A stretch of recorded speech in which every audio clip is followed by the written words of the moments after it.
तक वह लड़ाई में बहुत अच्छे बने हुए थे, लेकिन वह बोल उनका गड़बड़ाया, यह कहीं परेशानी का सबब है।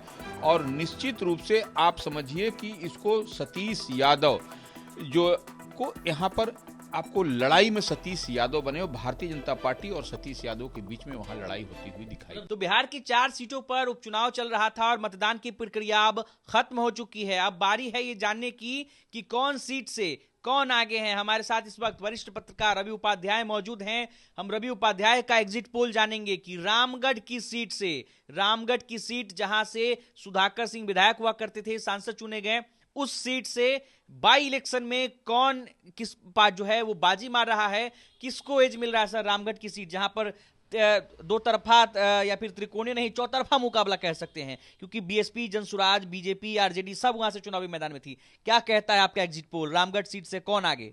देखिए, निश्चित रूप से रामगढ़ सीट पर आपको बहुजन समाज पार्टी के जो प्रत्याशी हैं सतीश यादव, जो पूर्व एमएलए अंबिका यादव के वो भतीजा हैं, वहां से रामगढ़ सीट पर जो, और वह एक बात समझना पड़ेगा आपको कि रामगढ़ जो है वह उत्तर प्रदेश की सीमा से सटा हुआ इलाका है, तो वहाँ बोल चाल, रहन सहन सब कुछ आपको प्रभावित माने जो होता है वह उत्तर प्रदेश से ही होता है। शादी विवाह, रोटी बेटी, सब कुछ आप जितनी बात देखिएगा तो वहाँ पर बसपा के उम्मीदवार थे सतीश यादव, हाथी पर सवार थे वो, तो इसलिए मायावती का कितना इम्पैक्ट है। और देखिए, सतीश यादव पहले भी और उनके चाचा भी अंबिका यादव भी वहाँ पर उनकी चमक और धमक क्षेत्र में बरकरार है वहाँ रामगढ़ में। तो ऐसे में जो आरजेडी के जो प्रत्याशी हैं अजीत कुमार सिंह, वह कौन है? जगदानंद सिंह जो आरजेडी के प्रदेश अध्यक्ष हैं, उनके पुत्र हैं। उसके बाद सुधाकर सिंह, जिनके कारण वह सीट रिक्त हुई है, जिसके कारण उपचुनाव हुआ, वहां से मेंबर ऑफ पार्लियामेंट है वह, तो कहीं ना कहीं बोल जो है सो पिछले दिनों सुधाकर सिंह का गड़बड़ाया। वह अब तक वह लड़ाई में बहुत अच्छे बने हुए थे, लेकिन वह बोल उनका गड़बड़ाया, यह कहीं परेशानी का सबब है।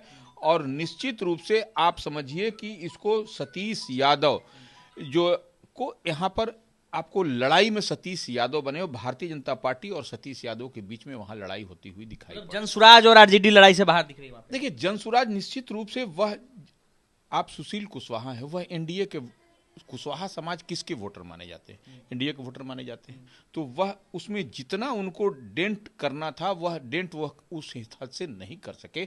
और प्रधानमंत्री नरेंद्र मोदी का बिहार आगमन, आज दरभंगा में बड़ा कार्यक्रम, जिस तरीके से महिला निकल करके आज बाहर आई हैं, यह भी समझा जा सकता है कि क्या कुछ होने जा रहा है। एज किसको दे रहा है सर, बीजेपी और बीएसपी, एज किसको दे रहे हैं दोनों पार्टी में से? देखिए, वहां पर बीएसपी को आपको एज मिलता हुआ भी दिखाई पड़ रहा है। बड़ी खबर आपको बता रहे हैं, रवि उपाध्याय का एग्जिट पोल, रामगढ़ में बीएसपी को एज मिल सकता है। बीजेपी और बीएसपी के बीच जो है वो कांटे की टक्कर रही है, वहीं पर आरजेडी और जनसुराज कहीं ना कहीं पिछड़ती दिखी रामगढ़ की लड़ाई में। लेकिन इस वक्त की आपको बड़ी जानकारी बता रहे हैं कि बीएसपी रामगढ़ की सीट से जो है बाजी मार सकती है। इस वक्त फिलहाल जो है एज मिलता हुआ बीएसपी को दिख रहा है। अनिकेत कुमार, बिहार तक, पटना।